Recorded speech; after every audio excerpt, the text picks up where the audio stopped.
اصلدین شریپوف ساکن 37 ساله دهه خشتخون جماعت پانغاز نویه 8 و برادر خورده شفقت محمد سردبیر کانال اپوزیسیونی پیام تیوی بعد استردادش به تاجیکستان به 12 سال زندان محکوم شده است. حکم او هنوز ماه مارت سال 2024 صادر شده. خبرش روز 29 ایول دسترس رادیوی آزادی گردیده است. مقامات در این باره اطلاع ندادند.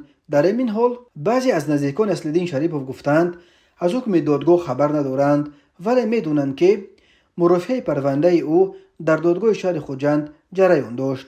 یکی از دوستان اصلدین شریپوف با شرط فاش نشدن نامش گفته است که او را الکی از بازداشتگاه شهر خوجند برای ادای حکم به یکی از زندانهای دوشنبه بردند. بنا به اطلاع منبع، اصلدین شریپوف به همکاری با سازمانهای ممنوع و یا تبلیغ آنها در اینترنت گناهکار دانسته شد. معلوم نیست که خود او در مرافعه چی گفته است، چون که بررسی پروندهش بدون حضور خبرنگاران و پیوندانش گذشته است. مرافعه پرونده اصلدین شریپوف از جانب دادگاه نویه 8 از 26 دکبر سال 2023 تا ماه مارت در بازداشتگاه خوجند ادامه داشت، ولی معلوم نیست که آیا نزدیکانش توانستند برای اصلدین شریپوف یگان ادوکات مستقل بگیرند و یا از حقوق او در دادگاه ادوکاتی از طرف دولت تعیین شده حمایت کرده است. ادوکات‌های دولتی در اصل در این پرونده ها نه برای حمایت از منفعت بازداشت شده، بلکه صرف برای نمایش این که او ادوکات داشت اشتراک میکنند. مقامات یگان بار پرونده اصلدین شریپوف را رسما شرح ندادند. اصلدین شریپوف 37 سال و 3 فرزند دارد. از سال 2016 در روسیه در ساختمان کار میکرد.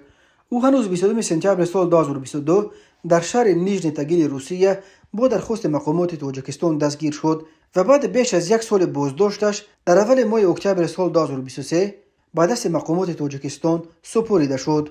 بر اساس مواد پرونده استردادش در تاجیکستان، اصلدین شریپوف بر اساس قسم دوم ماده مشهور 307 علاوه 3 به همکاری با سازمانهای ممنوع، یعنی حزب در تاجیکستان ممنوع نهضت اسلامی که برادر او شفقت محمد در اروپا از فعالان همین گروه اپوزیسیونیست عیبدار میشد. ماده 307 در تاجیکستان برای تعقیب مخالفان و دیگر اندیشان و نزدیکان آنها استفاده می شود.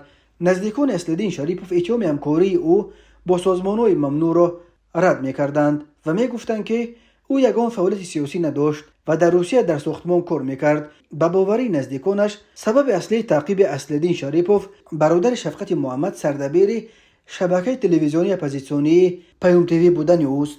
شفقت محمد عیبنامه ضد اصلدین شریپوف گویا عضو هم حزب نهضت و هم گروه 24 بودن او را جرم‌های ساخته و بافته نامیده از دادستانی کل خواسته بود که نسبت به دادرش از روی قانون مناسبت کنند. مقامات تاجیکستان به این نامه شفقت محمد یگان پاسخ ندادند.